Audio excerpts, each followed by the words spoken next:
Hi నేను సతీష్. ఈ episode చూసాక లైవ్ ప్లస్ ఇది మాట్లాడుకుందాం. నాకేమనిపించిందంటే యష్మి నేనా బ్యాక్ బిచ్చింగా, నేనా గ్రూప్ గేమా, నేనా ఫేవరెటిజమా, నాకా ఫీలింగ్సా, నాకు ఎవరైనా నిఖిల్ మీద ఫీలింగ్సా, అయ్యో ఏంది నిలాప నిందలు, నాలాంటి పవిత్ర ఆత్మ మీద ఇన్ని నిందలా, ఇన్ని అబద్ధాలా, ఈ అబండాలా, ఎలా భరించేదని మాదిరిగా పెద్ద కామెడీ పీసులా తయారైంది అనిపించింది. మాట ఆడితే ఆపొద్దు, ఎంత ఫేవరెటిజం చూపించాలో, ఎన్ని ఫ్లిప్పులు కొట్టాలో, ఎన్ని యూటర్న్లు కొట్టాలో చేయాల్సింది అంతా చేసేసి ఈ సీజన్కే కంటెంట్ క్వీన్ అయిపోయి మళ్ళీ ఇప్పుడు ఏమో అబ్బాయి ఎక్కడ నాదంతా మీదే పొరపాటు, నాది మాత్రం అస్సలు లేదు పొరపాటు అని మాదిరిగా చెబుతా ఉంది.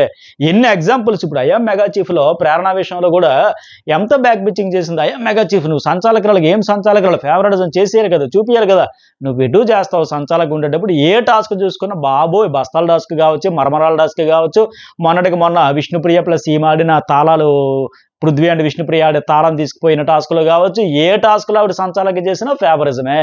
పైగా దాని తర్వాత మళ్ళీ బ్యాక్ బిచ్చింగ్ గౌతమ్ గురించి కావచ్చు, ఇంకా ప్రేరణ గురించి కూడా ఎట్లా చేస్తుందని అర్థం చేసింది బ్యాక్ బిచ్చింగ్ కాదా. ప్రతి కంటెస్టెంట్ గురించి కూడా మన విష్ణుప్రియతో కలిసి కూర్చొని ఆ గౌతమ్ రెడటవల్ ఎందుకు కట్టేస్తున్నాడంటే ఈవిడ అన్ని మాటలకి ఒక మ్యూట్ కూడా వేశారు. మరి అన్నీ చేసి ఆదిత్య ఓం కానీ వాళ్ళు చెబితే అబ్బాయి మేమే అక్కడ బ్యాక్ బిచ్చింగ్ ఊరుకోండి సార్, మీరు ఎక్కడో కన్ఫ్యూజ్ అయ్యారు, మీకు కూడా కలవచ్చు ఉంటుందని మాదిరిగా చెబుతూ ఉంటే ఏమనుకోవాలి. సో ఇంకా ఎపిసోడ్ వైజ్ మాట్లాడదాం. సీత నయనిక చెప్పిన పాయింట్స్కి వాళ్ళ రీజన్స్ ఏంటి, వీళ్ళు ఎందుకు అంత పరేషాన్ అయ్యారు, ఏం జరిగిందని మాట్లాడుకుందాం. అట్లాగే ఇప్పటికే ఫుల్ డెప్త్గా డీటెయిల్గా ఓన్లీ ఆ కాన్వర్జేషన్కి సంబంధించి సీత సోనియా యష్మి నిఖిల్ వయా మణికంఠన్ మాదిరిగా ఒక వీడియో అప్లోడ్ చేస్తే చాలా ఇంట్రెస్ట్గా ఉంటుంది. డెప్త్ అనలైజ్ ఇందులో కూడా చెప్పుకుందాం మాట్లాడుకుందాం. అట్లాగే 13వ వారం చీఫ్ కంటెండర్ అయితే సూపర్ ట్విస్ట్ అయితే ఉంది. ఇది ఎట్లా అంటే ఇప్పుడు హౌస్లో మాక్సిమం ఏంటి, అరే అవన వాళ్ళకి ఇద్దాం అంటారు కదా. పైగా సరే ఇలాంటి దశలో ఎవరు వదులుకోరు. టాప్ 5కి దగ్గర పడుతున్నప్పుడు ఈ వారం చీఫ్ అయ్యామంటే ఖచ్చితంగా నెక్స్ట్ టికెట్ ఫైనల్ రేస్ ఉంటుంది కనుక ఆ రేసులో గట్టిగా ఆడి గెలవాలి, ఎలాగైనా దానికి అవకాశం దక్కించుకోవాలంటే ఈ వారం మనం ముందు గట్టెక్కాలంటే చాలా టఫ్ ఫైట్ అయితే చేస్తారు. ఇలాంటి నేపథ్యంలో ఇప్పుడు చీఫ్ కంటెండర్ల కోసం ఒక అద్భుతమైన టాస్క్ ఇచ్చాడు. చూడడానికి సింపుల్ గా ఉన్నట్టు ఉంటుంది కానీ మొత్తం రచ్చరచ్చలేస్తుంది. ఇక్కడ కూడా ఫేవరెట్స్ ఉంటుంది. టాస్క్ ఏంటంటే టీ షర్ట్ల మీద నేమ్స్ ఉంటాయి, వాళ్ళు కాపాడుకుంటూ వాళ్ళు టీ షర్ట్లు వేసుకుని వాళ్ళది ఎవరిది వాళ్ళు కాపాడుకుంటూ అపోనెంట్ కంటెస్టెంట్ వాళ్ళకి టీ షర్ట్లు అయితే చింపేయాలి.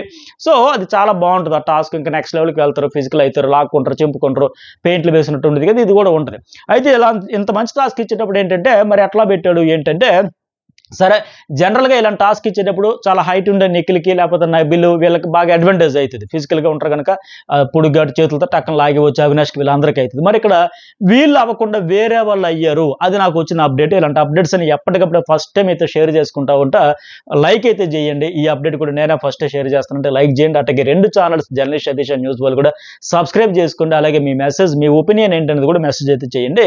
అయితే మరి ఇలాంటి టాస్క్ ఇచ్చేటప్పుడు ఆటోమేటిక్గా ఏముంది, నిఖిల్ గెలిచేస్తాడు, చీఫ్ కంటెండర్ అయిపోతాడు, నబిల్ గెలిచేస్తాడు, గౌతమ్ గెలిచేస్తాడు, పృథ్వీ గెలిచేస్తాడు, అవినాష్ గెలిచేస్తాడు. అంటే ఫిజికల్గా ఒడ్డు పొడుగా ఉండే వాళ్ళందరికీ అడ్వాంటేజ్ అనేసి గెస్ట్ చేస్తాం. కానీ ఇక్కడ ఏం జరిగిందంటే ఎవరెవరు అయ్యారంటే చీఫ్ కంటెండర్స్గా పృథ్వీ, టేస్టీ తేజ, రోహిణి, యష్మి అండ్ విష్ణుప్రియ వీళ్ళ కాంబినేషన్ అయ్యారంట ఇప్పుడు చీఫ్ కంటెండర్స్గా. ఇది ఎట్లా సాధ్యమైంది, ఎలాంటి ట్విస్ట్ వచ్చింది, ఎలాంటి హైలైట్స్ ఉండబోతున్నాయి అనేది మనం నెక్స్ట్ ఫుల్ మార్నింగ్ వీడియోలో డీటెయిల్గా మాట్లాడుకుంది. ఎందుకంటే ఖచ్చితంగా పృథ్వీ అంటే ఓకే, ఒడ్డు పొడిగితో లాగిపోవచ్చు, అతను దాన్ని ప్రొటెక్ట్ గట్టిగా చేసుకుంటాడు, లాక్కుపోవచ్చు. మరి టేస్టీ తేజ విషయంలో అంత ప్రొటెక్ట్ చేసుకోవడం, పైగా అయింది లాక్కునే దానికి ఈజీ అయింది. రోహిణి కూడా ఫిజికల్గా కొద్ది కాలు ప్రాబ్లం ఉంది అనేది కనుక ఆవిడ కూడా అంత ప్రొటెక్ట్ చేసుకోవడం. బట్ ఆవిడ విషయంలో ఏమంటారంటే సరే 2 సార్లు ఆవిడ కూడా మోటల్ టాస్క్లో వచ్చి లాస్ట్లో మిస్ అయిపోయింది. ఇంకొక టాస్క్ 2 సార్లు లాస్ట్ రౌండ్ వరకు వచ్చి తప్పైంది కదా, సో ఆవిడకి ఇద్దామని లెక్క ఆవిడ సరే ఈవిడ వదిలేద్దాం చేస్తా. Bone task Gautam Krishna last వరకు గంగా వాళ్ళు ఆడారు కదా, ఆ బోను బజర్ రాగానే పరిగెత్తుకులు టక్కన తీయాలి, అందులో కూడా లాస్ట్ 3 వరకు వచ్చి అవుట్ అయిపోయింది. అలాగే మోటల్ టాస్క్లో కనుక సరే ఆవిడ కూడా ఒక ఫెయిర్ ఛాన్స్ ఇద్దామని వదిలేయచ్చు, ఆవిడని పెద్దగా టార్గెట్ చేయకపోవచ్చు. అట్లాగే యష్మి పోనీ సరే ఇంతవరకు మెగా చీఫ్లు అవ్వన వాళ్ళంటే విష్ణుప్రియ కూడా అయ్యింది, మెగా చీఫ్ అయ్యింది, మళ్ళీ ఇప్పుడు ఆవిడేమో చీఫ్ కంటెండర్ అయింది. యష్మి మెగా చీఫ్ కాలేదు కానీ చీఫ్ అయ్యింది. సో మొత్తానికి చాలా విచిత్రంగా కాంబినేషన్ అనిపిస్తుంది. ఇప్పుడు అందరికీ అవకాశం ఇచ్చేసారంటే అది లేదు అనేది అర్థమవుతుంది. మరి ఏ రకంగా మరి ఇప్పుడు టేస్టీ తేజ కూడా లాస్ట్ వీక్ పనిష్మెంట్ కింద చీఫ్ కంటెండర్ అవ్వకూడదు అని చెప్పారు కనుక అంత దయార్థ హృదయాలు సహృదయాలు ఉంటే ఆయన నామినేషన్ కూడా చేసేవారు కాదు. సో మొత్తానికి క్రేజీ కాంబినేషన్లో ప్రస్తుతానికి వీళ్ళిద్దరు ఐదుగురు పృథ్వీ, తేజ, రోహిణి, యష్మి, విష్ణు అయ్యారు. మరి ఎట్లా ఏంటని ఫుల్ డీటెయిల్గా మార్నింగ్ మరొక వీడియోలు అయితే మాట్లాడుకుందాం. మెసేజ్ అయితే పెట్టండి, లైక్ కూడా చేయడం మర్చిపోకండి. ఇంకోటి ఏంటంటే యా ఆదిత్య మంచి స్వాగ్తో వచ్చాడు. కర్మ ఇస్ బ్యాక్, కర్మ ఇస్ జడ్జ్ అంటూ పర్ఫెక్ట్ గా ఆ ఒక డైలాగ్ తోనే ఇంటెన్షన్ ఏంటనేది అర్థం చేసుకోవచ్చు. ఇంకా అంత ఆర్గ్యుమెంట్ కూడా చేయాల్సిన అవసరం లేదు. డిఫెండ్ అయితే చేసుకోవచ్చు కానీ ఇంకా వితండవాదం అయితే అక్కర్లేదు. ఎందుకంటే కర్మ ఇస్ బ్యాక్ వస్తుంది, ఎవరు చేసుకున్న కర్మ వాళ్ళకే వస్తుంది. అలాగే కర్మే జడ్జి చేస్తున్నప్పుడు అర్థమైపోయాయి. మీరు ఎవరు ఏ మాట ఆడినా సరే దానికి ఫలితం అనేది ఆటోమేటిక్గా వస్తుంది. లేక ఒక సైకలాజికల్ టచ్ ఇస్తూనే ఒక ఆధ్యాత్మికమైన ఇది ఇస్తూనే కొటేషన్ చెప్పినట్టుగానే ఆయన మొదలు పెట్టాడు స్వాగ్తోనే. యష్మి అమ్మ చాలా పెద్ద కదమ్మా, నిజమే కదా, మీరు ముందే ఫిక్స్ అయ్యి వచ్చారు ప్రేరణ, నువ్వు కూడా మాకు అర్థమైతే ఉంది. పైగా పునః హౌస్లోకి వచ్చాక ఆ పృథ్వీ, ఆ ప్రేరణ, ఆ నిఖిల్ అస్సలు నామినేట్ చేయలే, వేరే వాళ్ళనే టార్గెట్ చేస్తాను. వాళ్ళలో ఎంత పెద్ద తప్పులు చేసినా కనబడట్లే, నువ్వు న్యూట్రల్ ఉన్నట్టే ఉంటావు తప్ప ఉండట్లేదమ్మా. ఇది 1వ వారం కదా 12 వారాలంటే ఏమంటది ఇవిడ? లేదు సార్, లేదు ఆదిత్య గారు, నేను ఎక్కడ వెంటనే రియాక్ట్ అవుతా, కాకపోతే బయాస్డ్ ట్రిగ్గర్ అయ్యాక షార్ట్ అవుట్ చేసుకున్నాక మళ్ళీ క్లియర్ చేయదండి, మళ్ళీ నామినేషన్ వరకు తేదంట. ఎందుకు తేవట్లా? వాళ్ళ విషయంలో తన ఫ్రెండ్స్ అయితే ఖచ్చితంగా వాళ్ళ ముగ్గురు అయితే వెంటనే షార్ట్ అవుట్ చేసుకుని డిస్కషన్ చేసుకుని అవసరమైతే ఈవిడే వెళ్ళి సారీ చెప్పుకొని అక్కడ షార్ట్ అవుట్ చేసుకుని నామినేషన్ వరకు తేదు. అది నిఖిల్ విషయంలో మన లైవ్ ఎగ్జాంపుల్ చూసాం. అరే నువ్వేం ఇట్లా ఆడుతున్నావు, నీకు ఇప్పుడు హ్యాపీయా, ఎందుకు ఎట్లా చేస్తున్నావు, వాటర్ టాస్క్ ఒకటే చెప్పుకుందాం, అంత హట్ అయిపోయి ఫీల్ అయిపోయి ఈవిడ నామినేషన్ చేయలేదు సరి కదా. అవినాష్ ఏమో అరే వాళ్ళు అంత బాధపడ్డారు కనుక ఆ పాయింట్ మీద నామినేట్ చేసి తిరిగి ఆయన ట్రిగ్గర్ చేసింది. సో మరి ఇప్పుడు ఎట్లా నామినేట్ వరకు చేస్తారు? తన ఫ్రెండ్స్ కోసం, తన వాళ్ళ కోసం, తన గ్రూప్ కోసం, తన ఫేవరెట్స్ అని చూపించుకుంటూ వీళ్ళతో అయితే షార్ట్ అవుట్ చేసుకుంటూ నామినేషన్ వరకు తేదు. కాకపోతే చెప్పడం మనకేంటే డబ్బెబ్బే లేదండి, నేను ఎవరిని అట్లా ఫేవరెట్స్ చూపించడం గ్రూపిజం కాదు అంటది, కానీ తన వాళ్ళైతే అదే ఉంటుంది. సో గ్రూప్ గేమ్ ఆడితే నాకు గేమ్ స్పాయిల్ అయిపోద్దని తెలియదు, తెలుసో తెలియదు కానీ మొత్తానికి స్పాయిల్ అయితే చేసుకుని ఆడి లాస్ట్కి అట్లా చెడగొట్టుకుంది ఆవిడే ఆట. మరి ప్రేరణ తెలుసు కదా పక్కకి వెళ్ళిపోవాలా, ఫేక్ చేయాలంటే అప్పుడు అది కూడా అర్థమైపోద్ది. కావాలని ఫేక్ చేస్తాను కదా. ఫిల్టర్స్ ఎలాగంటే ఏ ఫిల్టర్ ఉన్నా బయట పడిపోద్ది. ఫేక్ చేసినా, కావాలని చేసినా, వాంటెడ్లీ చేసినా అవేం చెయ్యక్కర్లా, నువ్వు తెలిసిన వాళ్ళు తెలిసినట్టుగా ట్రీట్ చేయి.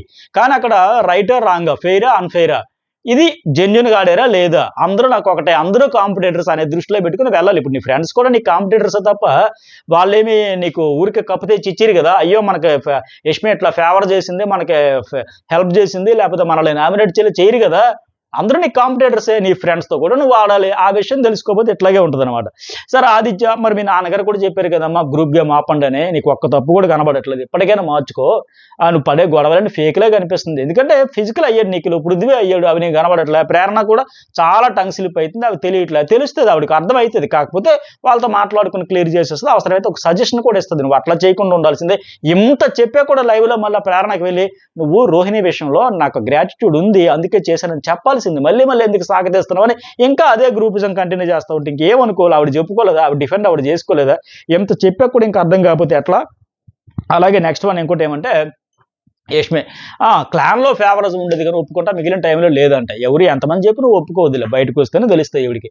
ఎందుకంటే ఏమది ఎనీ టాస్క్ చూడండి, ఆవిడ సంచాలకంగా చేసిందంటే అందరూ హడలెత్తిపోయేవాళ్ళు. అయ్యి బాబోయ్, ఆ రెడ్ టీంలో కావచ్చు, గౌతమ్తో ఆడేటప్పుడేమో తనకు పడదు కనుక, అపోనెంట్ కనుక, నిఖిల్కి యాంటీ కనుక, తినకే యాంటీ కనుక అప్పుడు ఆయన మీద టార్గెట్. సంచాలకంగా చేసిన ఏం చేసినా అంతే. అలాగే ఆదిత్య రెండోదేమో ప్రేరణ, సేమ్ గ్రూప్ గేమ్ అమ్మ మీ ఇద్దరు ఆడుకుంటారు. అలాగే నబీల్, విష్ణువులో మాలోనే మీకు పాయింట్స్ కనిపిస్తుందా, మీలో మీకు కనబడవా? సరే మీరు చెప్పుకోవచ్చు, జనాలు అయితే నమ్మే పరిస్థితి లేదు, మీ స్ట్రాటజీ కావచ్చు అది. నబీల్ స్ట్రెంత్ తెలిసాక, బిహేవియర్ తెలిసాక మార్చేశారు, మీ బిహేవియర్ కూడా మారిపోయింది, అది వాస్తవం. వైల్డ్ కార్డులు వచ్చాక ఆయన మీద పెద్దగా ఫోకస్ పెట్టాలి. అట్టగా గౌతమ్ కృష్ణ వీళ్ళలో వీళ్ళు చేసుకోరండి, వీళ్ళలో వీళ్ళకి వచ్చేసరికి గౌతమ్ నబీల్ కనబడ్డు, రాయల్ వర్సెస్ ఓజీ వచ్చేసరికి నబీల్ కనబడి, ఇట్లా స్పాంటేనియస్గా ఓహో ఎవరు స్ట్రాంగ్ ఎవరు స్ట్రెంత్ ఎక్కడ ఫ్లిప్ కొట్టాలి ఎట్లా చేసుకుంటూ పోతున్నారు. బట్ ఈవిడేమంటదంటే లేదండి నాకు పెద్ద తప్పు కనిపించలా, నబీల్ మీద గొడవ పడినా అందుకే చేయలేదు, ఒప్పుకోను. ఎందుకు ఒప్పుకుంటారు? ఇంకా ఆయన బయట నుంచి వచ్చాడు, ఫస్టే మీకు అందరే చెప్పాడు కర్మ ఇస్ జడ్జ్, కర్మ ఇస్ బ్యాక్ అని, అక్కడే అర్థం చేసుకోవాలి. ఇంకా ఆయనతో అంత వితండవాదం అక్కర్లేదు. అవునా సరే, ఆ ఇన్పుట్స్ తీసుకొని మార్చుకుంటామని చెప్పుకుంటే బాగుండేది. అలాగే ఆ గౌతమ్ని పని దొంగ అనడం, నబీల్ని ఇమ్మేయడం, అందరినీ మ్యానిపులేట్ చేయాలని చెప్పడం, ఆ ఇంపాక్ట్ క్రియేట్ చేయాలని మాదిరిగా. అయితే లాస్ట్కి ఆవిడ ఒప్పేసుకుని సరెండర్ అయిపోయి ఓకే అంటే ఒకే హౌస్లో ఎన్ని రోజులు ఉండడం కావచ్చు, ఆ టాక్సిక్స్ అవన్నీ నాకు వచ్చేస్తాననేది అనిపిస్తుంది. సో ఆ ప్రెజర్ వల్ల కావచ్చు, ఏదైనా కావచ్చు, ఎందుకంటే మల్టిపుల్ పీపుల్ చెబుతా ఉన్నారు ఆ వర్డ్స్, జారేస్తాను నోటి దూల ఎక్కువైపోయిందన్న మాదిరిగా చెబుతున్నారు, తగ్గించుకొని. ఎందుకంటే వచ్చే ప్రతి ఒక్కరు ఆల్మోస్ట్ అదే కంప్లైంట్. సో ఎంతమంది చెప్పాక నాకు అర్థమవుతుంది, ఆ ప్రెజర్ వల్ల కావచ్చు, మార్చుకుంటానండి, ఇకపైన రిపీట్ కాకుండా చూసుకుంటాను. ఎందుకంటే పోనీ అంతా చెప్పింది బాగానే ఉంది, పైగా ఇప్పుడు ఏంటి సీత వాళ్ళు వచ్చిన తర్వాత మీ భర్త వచ్చి చెప్పాక కుకింగ్ డిపార్ట్మెంట్ వదిలేంటి వెంటనే వెళ్ళి ఆ టేస్టీ దోశ కోసం మళ్ళీ రచ్చ చేసావు అంటే ఎగ్జాక్ట్గా ఇక్కడ వీళ్ళందరూ వచ్చి చెప్పి వెళ్ళిపోయిన తర్వాత కూడా మళ్ళీ ఏమంటారు తెలుసా, ఎక్కడైతే ఎగ్రీ అయ్యింది ఓకే నేను మార్చుకుంటా నాదే తప్పు అనిపిస్తుంది అన్ని చేంజ్ చేసుకుంటే ఇప్పటికి చాలా చేంజ్ అయ్యా, ఇక నోరు జారకుండా కంట్రోల్ చేసుకుంటే ఇవన్నీ చెప్పి మళ్ళీ వెంటనే నాకు ఒక డౌట్ అనిపిస్తుంది రా నబీల్, వీళ్ళందరూ మాట్లాడుకొని వచ్చి చెప్పారేమో అని. వీళ్ళకి ఏం అవసరం, ఇంకా వీళ్ళ ఆట అయిపోయింది. ఆ శేఖర భాష, ఈ ఆదిత్యవము, ఈ సోనియా వీళ్ళందరూ అంటే సీత అందరూ మాట్లాడుకుని కూడబలుక్కుని ఈ టాపిక్స్ పెడదాం, ఈ టార్గెట్ చేద్దాం, వాళ్ళకి ఏం అవసరం, అంత అమాయకంగా ఆలోచిస్తుంది ఆ ప్రేరణ. ఎందుకు వాళ్ళకి ఆట అయిపోయా. ఇప్పుడు ఎవరు గెలిస్తే ఏంటి, ప్రేరణ కప్పు వచ్చినా, యష్మికి వచ్చినా, నబీల్కి వచ్చినా, గౌతమ్కి వచ్చినా, నీకు ఎవరికి వచ్చినా వాళ్ళకి ఏం ఫరక్ పోయేది కదా. వాళ్ళు రేసులోంచి తప్పుకున్నారు, మీకు మేలే చేశారు. ఓకే నావివా ఇవి పాయింట్స్ ఉన్నాయా చెప్పారా, సరే మార్చుకుందాం అని మార్చుకుంటే అయిపోయా. వాడి ఎట్లా డీకోడ్ చేసుకునేది పోయి ఇంకా వాళ్ళే మాట్లాడుకుని మనల్ని కావాలని చెప్పినట్టు మాట్లాడుకుంటే ఏమనుకోరు. ఇంకా అమాయకత్వం కాకపోతే అది అర్థం చేసుకోకుండా మళ్ళీ ఆవిడ ఏడుస్తూ ఉంది అక్కడ, వాళ్ళు వచ్చేమో ఆధారిస్తారు. ఇంకా అలాగే అక్కడ పృథ్వీ అండ్ యష్మి కూడా అదే, నేను ఫ్రెండ్గా చెబుతున్న నువ్వు యాటిట్యూడ్ అంటే నువ్వు ఇన్ఫ్లుయెన్స్ అని ఇక మొదలైతున్నాయి వీళ్ళ మధ్య లోకలన్నీ బయటపడతాను. యాటిట్యూడ్ ఎందుకు నా ఫుడ్ దగ్గర కూడా అదే లొల్లి. అలాగే తర్వాత విష్ణుప్రియ నాది జెన్యున్, నేను జెన్యున్గా ఉంటాను అబ్బా, ఫేక్ అనొద్దు, నత్తి బిర్యానీకి తగ్గట్టు ఉంటాను. ఆవిడ మరి అర్థం చేసుకోకుండా ఆవిడకి నచ్చినట్టు ఆవిడ ఉంటుంది, అదే ఓకే. నెక్స్ట్ వన్ ఇంకా నైన్క వచ్చి నబీల్కి చేస్తే షేర్ అన్నావు, ఏమన్నావు, అది అన్నావు ఇది అన్నావు, మరి ఏది షేర్ చెప్పిందే తప్ప ఆటలో చూపించట్లేదు, నీ స్టైల్ ఏది, నీ ఆట ఏది, మంచిగానే చెప్పింది. ఆడట్లేదు, వైల్డ్ కార్డులు వచ్చి నీ గేమ్ ఎక్కడికో పోయింది, ఆ గ్రూప్ నుంచి ఈ గ్రూప్కి చేంజ్ అయింది. నిజంగా వైల్డ్ కార్డులు వచ్చాక ఇతనికి అంత కొద్దిగా పాజిటివ్ వైబ్ వచ్చింది, ఇతను నామినేషన్ చేయట్లేదు, వాళ్ళు బయట ఆట చూసి వచ్చారు కనుక. సో ఇతని గురించి కాస్త పొగడతల వర్షంలో ముంచేస్తున్నారు, ఆ పొగడతలో మునిగి తేలుతున్నారు తప్ప ఆట అయితే వదిలేసింది. వీళ్ళు కాంపిటేటర్స్ అనుకోవట్లేదు, వీళ్ళు ఫ్రెండ్స్ అనుకున్నాడు, వీళ్ళు కూడా టైటిల్ రేస్లో కాంపిటేటర్స్ అనుకున్నట్టు బాగుండేది, బట్ అది కాకుండా గేమ్ అయితే వదిలేసినాడు. అలాగే ఇంకో మాట ఏం చెప్పింది, ఆ గౌతమ్తో మాట్లాడుతాను, గౌతమ్తో ఫ్రెండ్లీగా ఉన్నావు, ఆయనకి ఎట్లా ఓట్లు పడతాను, ఆయన్ని ఎట్లా అంతమంది టాప్ 5లో పెట్టారని పొగుడుతున్నారని నువ్వు యష్మితో బ్యాక్ బిచ్చింగ్ అంటే ఇతను ఏమంటాడు, గేమ్ గురించి మాట్లాడుతాను, నామినేషన్లో ఉన్న ఫైర్ ఇంట్లో కనిపించట్లేదు, ఇంకెక్కడ ఆడుతున్నాడు అంటే మరి అక్కడ అర్థమవుతుంది కదా ఇంటెన్షన్, నామినేషన్లోనే ఫైర్ ఉంటుంది, ఇంకెక్కడ ఆడుతున్నాడు గేమ్ అన్నాడంట. మిగతా అంతా కూడా గేమే కదా, అక్కడ బిహేవియర్ కూడా ఓవర్ అతి చేస్తున్నాడు, ఎవడు చైల్డ్ ఆర్టిస్ట్ అని ఎక్కడో చూస్తారు, అతి చేయకపోయినా ఏంది మనదిని పాములా కొన్నాడు, సోఫాలో కలిసిపోతున్నాడు అంటారు, అవన్నీ గేమే, ప్రతిదీ కౌంటే అక్కడ. సో అవన్నీ చూసుకోవాలి. అయితే అండం అయితే బ్యాక్ బిచ్చింగ్ చేయడం అంటే నో డౌట్ ఖచ్చితంగా చేస్తాడు ఇతను. తర్వాత ఏమంటాడు, ఓట్ల గురించి మాట్లాడలే, సీతాఫలం గురించి కావాలని ఒకవేళ నామినేషన్ పాయింట్ కోసం కావాలని ఫైక్ చేసి ఇచ్చాడేమో నాకు అనిపించింది. అంటే ఇతను ఖచ్చితంగా బ్యాక్ బిచ్చింగ్ చేస్తాడు. ఒక వీకెండ్లో గౌతమ్ గురించి పర్టికులర్గా ముఖం మీదే చెప్పాలయ్యా, ఎందుకు ఏదో నీ పేపర్ తీసుకుంటే నేను చదువుతుంటే బిగ్ బాస్ పంపించిన అది చదువుతుంటే వచ్చి తీసుకున్నాడు, మళ్ళీ తీసుకున్నాడు, సో నేను ఖచ్చితంగా నామినేట్ చేస్తాను. వీకెండ్ వరకు వాళ్ళ దగ్గర వీళ్ళ దగ్గర ఎందుకు బ్యాక్ బిచ్చింగ్ అంటే ఆ ఒక్క వారం ఆపాడు, మళ్ళీ చేస్తూ ఉంటాడు. ఆ యష్మితో కూర్చొని, ప్రేరణతో కూర్చొని చాలా మందితో చేస్తాడు. ఆవిడ మంచి పాయింటే చెప్పింది. అయితే నైన్కి చెప్పింది రెండో పాయింట్ ఏమంటే, నీ కంటెంట్ నువ్వే క్రియేట్ చేసుకో, అనవసరం దూరం కప్పు కావాలంటే షేర్లా కాడు అంటే ఇక్కడ ఇతనికి అర్థం కాలే. ఇక్కడ పొగడతలు మొదలెట్టేసింది ఆవిడ. వెంటనే నాకు అలా వినోదం సినిమాలో ఎంపీ అయిన కోట శ్రీనివాస్ క్యారెక్టర్ గుర్తొచ్చింది. షేర్ అంటుంది, పొగుడుతుంది, నిజంగా హిప్నోటిజం చేసినట్టు. నువ్వెవరు నబీల్, లైవ్ లో చాలా ఎపిసోడ్లు లేపుతారు కానీ నువ్వెవరో, నేను నబీల్, నువ్వెవరో, నువ్వు షేర్, నువ్వెవరో, నువ్వు నబీల్, నువ్వెవరో, నువ్వు షేర్.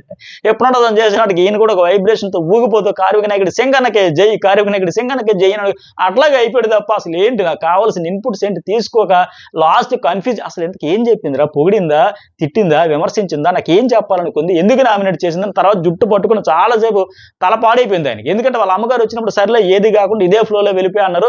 సో ఇన్పుట్స్ ఇవ్వకపోవడం వల్ల కన్ఫ్యూజ్ లేదు, ఇలాగే వెళ్ళిపోతా, అది ఇచ్చినా సరే నెగిటివ్ వచ్చినా సరే చాలా డిస్టర్బ్ అయిపోతాం, ఖరాబ్ అయిపోద్ది మొత్తం మైండ్ అంతా అన్నాడు. ఇప్పుడు ఈ అమ్మాయి చెప్పి పోవడంతో అర్థం కాల, బ్యాక్ బిచ్చింగ్ అన్నది, మరేమో షేర్ అంటుంది, నేను ఎందుకు బాగా ఆడుతున్నా ఆడలేదా, ఏం చెయ్యాలి, ఎలా ఉండాలి అర్థం కాక. ఎందుకంటే ఆవిడ అంతలాగా నబీల్ అంటే ఎవరో, షేర్ నబీల్ అంటే ఎవరో, నబీల్ ఒక బ్రాండ్, అలాంటి బ్రాండ్ నువ్వు చెడగొట్టేస్తావు లెక్క ఎలివేషన్ ఇచ్చేసరికి మాత్రం అసలు వదిలేసి ఆ హిప్నోటిజంలో పడిపోయినట్టు అనిపించాయి. అట్లాగే మరి సెకండ్ ఏమో యష్మికి సేమ్, నిఖిల్ వాళ్ళ ముగ్గురే ఆడుతున్నారని అప్పుడు లీవుడే చెప్పింది. సో వాళ్ళని ముందు పెడతాను, నువ్వు వెనక పెడుతున్నావు, వాళ్ళని ముందుకు దోస్తాను, నువ్వు వెనక ఉండిపోతున్నావు అని ఆ అమ్మాయికి ఎవరికో సోనియా గురించి చెప్పావు. మరి నువ్వేం చేస్తున్నావు ఇప్పుడు, నువ్వు కూడా అట్లాగే అయిపోతావు, నీ ఫైర్ ఏది, నీ గేమ్ ఏది అంటే ఇంకా అక్కడ గేమ్ ఒకప్పుడు ఉండేది. యష్మి అంటే ఫస్ట్లో బాగా బ్రహ్మాండంగా ఆడేది లెక్క, పోయింది మొత్తం. అలాగే క్రింజ్ ఎందుకు అన్నావు, ఆవిడైతే ఎవరైతే అవినాష్ అండ్ టేస్టీ తేజ చేసిన ప్రాంక్ గురించి ఫన్ కోసం అదేదో చేస్తుంటే దాని గురించి అన్నానని చెప్పేసి, అంతకు తప్ప నాకు ఇంకేమనిపించలేదు, వేరే ఉద్దేశంతో కాదని. అట్లాగే యష్మే. నాకే అర్థం కావట్లేదు. ఎక్కువ ఈ నిఖిల్‌తోనే అంటున్నారు కదా! గ్రూప్ గేమ్ ఎప్పుడు నేనెక్కడ కనిపిస్తున్నాను ఎఫర్ట్స్ పెడుతున్నానంటే, ఒకప్పుడు ఉండేది. ఇప్పుడంతా ఇంకెక్కడుంది? ఆవిడ నోటితో ఆవిడే స్వయంగా చెప్పాక. నాకేం ఇబ్బందిలే. నాకు ఆడియన్స్ ఏమనుకుంటారని కూడా భయంలే. ఇంట్లో కూడా ధైర్యమే. నేను మా నాన్నగారితో చెప్పేస్తా. పర్వాలే నో ప్రాబ్లమ్. నీకే బయట ఉందనేసి. నాకే సింగిల్. ఇంత ఇన్వాల్వ్ అయిపోయి నాకు టైటిల్ కాదు, గేమ్ కాదు, ఆడియన్స్‌తో ఫరక పడదు. ఇంట్లో ధైర్యంగా చెప్పేస్తా. ఇవన్నీ చెప్పుకుంటే మరి ఇంకెక్కడుంటది? మొత్తం మైండ్ ఆయన ఎక్కడున్నాడని ఇలా తింటూ చాలా వీడియోస్ వస్తాయి గదా! పాటలు వేసుకొని చేస్తా ఉంటారు కదా! ఇలా చూసుకుంటే కళ్ళల్లో వెతుకులాట కనిపిస్తా అంతా చేస్తే ఇంకెక్కడుంటది? పైగా చూసేవాళ్ళది తప్పన్నట్టు చెబుతా ఉంది. పైగా నయనికి గూడా అది ఒక మాట కూడా చెప్పింది. మళ్ళీ విష్ణుప్రియత డాన్స్ కోసం కూడా ఎందుకు అంత చేసావు? అంత అవసరం అటాక్ ఎందుకు? అటాకే చేసింది ఆ రోజు విష్ణుప్రియతో. అవన్నీ మరి ఏంటి మరి కనిపించట్లేదా? మళ్ళీ నేను ఎఫర్టే పెడతాననే నిఖిల్‌తో ఉన్నట్టు ఎందుకు అనిపిస్తుంది? నిఖిల్‌తో నువ్వు ఉండాలా? వద్దని ఒక టాస్క్ పరంగా, ఒక డాన్స్ పరంగా కూడా నీకు వేరే పేరిచ్చినా సరే, దానికి కూడా విష్ణుప్రీత అంత అటాక్ చేసేసి, ఆవిడని డ్రిల్లింగ్ చేసేసి, ఆవిడ బాగా హర్ట్ అయిపోయి, ఫీల్ అయిపోయి, ఆవిడ మళ్ళీ బిగ్ బాస్‌కి రిక్వెస్ట్ చేసుకొని ఇవన్నీ చేస్తా ఉంటే, మళ్ళీ నిఖిల్‌తో ఎక్కడ కనబడుతున్నాను? ఆ ఆట ఎందుకు ఆట ఆడితే ఆట కనిపిస్తది. ఈ ఫ్లర్టింగ్‌లు వెంటబడితే ఇవే కనిపిస్తాయి. ఏది జరిగితే అదే కనిపిస్తదక్కడ. అలాగే నాకు డాన్స్ చేయాలని ఉందంట. మరి అవే ఎక్స్‌పోజ్ అయ్యాయి అన్నింటికి. ఎందుకంటే ఎవరినో రెచ్చగొట్టాలని చెప్పేసి టీ షర్ట్‌గా వేసుకోవడం, ఎవరినో రెచ్చగొట్టాలని భోజనం నాకెవరో తినిపిస్తారనడం, ఎవరినో మండాలి అని చెప్పేసి ఇవన్నీ చేస్తా ఉంటే మరి ఏమైతది? ఎక్కడ కనిపిస్తది? సో, పైగా ఇంకోటిది నబీల్ నేను నీ గురించి తర్వాత వాళ్ళిద్దరి discussion Nabeel and Gautham discussion. Nabeel చెప్పుకొస్తాడు. నేను నీ గురించి బ్యాక్ బిచ్చింగ్ చేయలే. ఒకవేళ నువ్వు ఆ సీతాఫలం అందుకోసం గిల్లేవేమో నామినేషన్ పాయింట్ కోసం కావాలని కంటెంట్ క్రియేట్ చేసుకున్నావు అనిపించిందంటే, అలాగే నా మూడో పాయింట్ నువ్వు గౌతమ్ వాస్తవానికి నాకు వేరే ఇద్దరున్నారంట ఇతనికి గౌతమ్‌కి. నబీల్‌కి వేరే ఇద్దరు నామినేషన్ పాయింట్స్ ఉన్నారంట. బట్ ఇతను థర్డ్ ఆప్షన్ అంట. దానికి రీజన్ కూడా చెప్పాడు. సీతాఫలం ప్రేరణ తినొద్దంటే నువ్వు తిన్నావు కదా! ఆ పాయింట్ అని గౌతమ్ పర్ఫెక్ట్‌గా ఏసాడు ఇక్కడ. అది అంతకంటా చిల్లర పాయింట్ ఉంటదా? అసలు సీతాఫలం తిన్నారనేది ఒక నామినేషన్ పాయింట్ అవుద్దా? అసలు ఆవిడ ఏమవుతదో, ఎలా రియాక్ట్ అవుతదో అని చెప్పి మరీ తిన్నాను. అదసలు ఎలా పాయింట్ అయిద్ది? పైగా నాకు ఓట్లు పడ్డాయి. నాకు మా ఆడియన్స్ మెచ్చుకున్న టాప్ 5 పెట్టినట్టు ఎందుకు? గ్రూపిజం అనేది పెద్ద ఇష్యూ. దాన్ని నేను పాయింట్ ఔట్ చేశా. యెస్ కరెక్ట్ అది. దానివల్ల ఎలివేషన్ వచ్చింది. అంతే తప్ప ఇప్పుడు బయట బాగా చాలా మంది చించుకొని రచ్చ చేస్తారు కదా! కన్నడ బ్యాచ్ అని ఎందుకంటారు? కే బ్యాచ్ ఎందుకంటారు? ఆ కే బ్యాచ్ కన్నడ బేస్‌తో వాళ్ళది గ్రూప్ అయ్యింది. వాళ్ళు ఇండివిడ్యువల్‌గా ఆడుకుంటే గౌతమ్ కూడా ఇంత ఎలివేషన్ వచ్చేది కాదు. 1-1 అయ్యేది. వేరే లెక్క ఉండేదేమో మరి. కానీ ఆ గ్రూప్ గేమ్‌ని హైలైట్ చేసాడు. దాని మీద పాయింట్ ఔట్ చేసి వాయిస్ రేజ్ చేయడం వల్ల ఆ రివల్యూషన్ లెక్క వచ్చిందది. దానివల్ల ఆడియన్స్ నుంచి కూడా సపోర్ట్ వచ్చింది. అది హైలైట్ చేశాడు. అంతే తప్ప మళ్ళీ మంచి వాలిడ్ పాయింట్ ఇక్కడ చెప్పాడు. సీతాఫలం ప్రేరణ చెబితే నేను ముందే కెమెరాలకు చెప్పి ఇలా చేస్తానని చెప్పి చేస్తే అది నీకు పాయింట్ అయితే, మరి బిగ్ బాస్‌నేమో ఇన్ఫినిటీ రూమ్‌కి పోయొచ్చాక నువ్వు హల్వా స్వీట్స్ తినకూడదు అని చెప్పినాక బిగ్ బాస్‌కి మాట ఇచ్చి అది రూల్ బ్రేక్ చేసావు. అది కాదు అసలైన పెద్ద మిస్టేక్ బ్లండరు. సున్నుండలు తినడం, స్వీట్స్ తినడం ఇది కదా! మరి ఇది కదా అసలు పాయింటు. అని పర్ఫెక్ట్‌గా చెప్పాడు. అలాగే ఇంకొక ఎగ్జాంపుల్ కూడా చెప్పాడు లైవ్‌లో. ఆ టేస్టీ తేజ మా సీజన్ 7లో ఎగ్స్ విపరీతంగా అందరూ లేపేసి గోడౌన్‌లో దాచుకొని తినేవాడు. ఆ ఫుడ్ గురించి సీతాఫలం గురించి అసలు ఎవరైనా చేస్తారా అని లెక్క. అలాగే అప్పుడు షకీల గురించి ఒక ప్రాంక్ చేశారు. ఇప్పుడు మన గంగవ్వ గురించి కూడా చేశారు. ఇప్పుడు కూడా నిజంగా ఆవిడకి ఏదో హెల్త్ ఇష్యూ ఉన్నట్టుందని నేను చెబితే నువ్వేం డాక్టర్ ఎవరు అన్నారు. అది కూడా ప్రొఫెషన్ పరంగా. అలాంటివే పట్టించుకో లైట్ తీసుకోండి. అలాంటిది ఎంత సిల్లీ పాయింట్లు ఏంటయ్యా బాబు అంటే ఆయనకు కూడా అర్థమైంది. సీతాఫలం అలాగని కాదు అంటే నాకు అనిపించింది ఒకవేళ ఆ పాయింట్ కోసం చెబుతావు అని లెక్క. అలాగే ఫైర్ అంటే నామినేషన్‌లోనే కరెక్ట్. నామినేషన్‌లో ఫైర్ వస్తది. మిగతా టైంలో ఎక్కడ దేనికి ఎంత స్పందించాలో అంత స్పందించొచ్చు. మిగతా కూడా ఆర్గ్యుమెంట్స్, గొడవలు అయితే చేయొచ్చు పర్వాలా. కానీ ఊరికే ఫైర్ అంటే మిస్‌ఫైర్ అయిపోద్దది. ఇప్పుడు ఎగ్జాంపుల్ నయనికి కాదండి. నయని పావనే గౌతమ్ కృష్ణ ఆ రోజు ఎర్లీ మార్నింగ్ వస్తారు. కూర్చొని మాట్లాడేటప్పుడు mega chief Avinash first time అవ్వగానే ఆవిడ చెప్పింది కదా! విష్ణుప్రియ చీఫ్‌గా ఉండేటప్పుడు పనుల గురించి టేస్టీ తేజ నీకు హెల్త్ బాలేదు అన్నారు కదా! సో అండ్ సో అని చెబితే ఎందుకు చిన్న కిచెన్‌లో చిన్న విషయాల గురించి అని ఆయనంటే, నువ్వు అనవసరమైన మ్యాటర్ లేకుండా మాట్లాడుకో నీకు మ్యాటర్ లేదనేసరికి నాకు మ్యాటర్ లేకపోవడం ఏంటి? అసలు మ్యాటర్ లేని విషయాల్లో కూడా వేలు పెట్టొద్దని నేను చెబితే నాకు మ్యాటర్ లేదంటావా? నయని పావనకి ఇతనికి పెద్ద ఫైర్ వచ్చింది. అట్టా ఏదైనా మాటల్లో మిస్‌అండర్‌స్టాండింగ్స్, కమ్యూనికేషన్ గ్యాప్స్ ఇట్లా వచ్చి అప్పుడు ఇది మళ్ళీ రావచ్చు. అంతే తప్ప ఊరికే ఎలా వస్తుంది? మిగతా టైంలో అందరూ టైమ్ పాస్ చేయడం. ఇప్పుడు ఎట్లా చేస్తారు తప్ప ఫైర్ ఎలా వస్తుంది? మిస్‌ఫైర్ అయిద్ది కదా! సో అది.